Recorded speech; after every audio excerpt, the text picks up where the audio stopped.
திருமணமாகி பல வருடங்களாகியும் குழந்தை இல்லையேன்னு கவலைப்படுறீங்களா? கவலைப்படாதீங்க.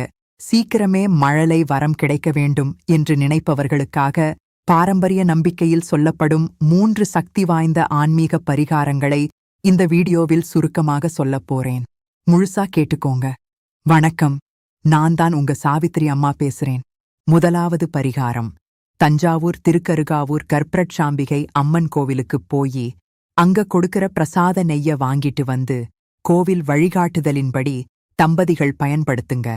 அம்மனின் அருளால் நல்ல பலன் கிடைக்கும் என்று பலரும் நம்புறாங்க.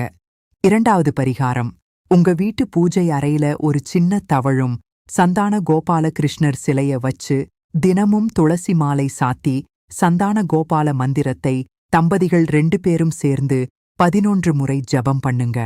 மூன்றாவது பரிகாரம், ஜாதகத்துல ராகு கேது தோஷம் அல்லது நாக தோஷம் இருந்தால் பஞ்சமி திதி அன்று அருகிலுள்ள நாகர் சன்னதிக்குச் சென்று பாலபிஷேகம் செய்து மனமுருகி வழிபடுங்கள்.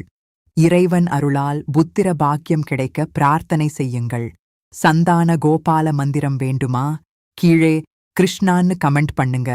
நான் உங்களுக்கு டிஎம்ல சந்தான கோபால மந்திரத்தை அனுப்புறேன். நம்பிக்கையோடு செய்யுங்க. நல்லதே நடக்கும். வாழ்க வளமுடன்.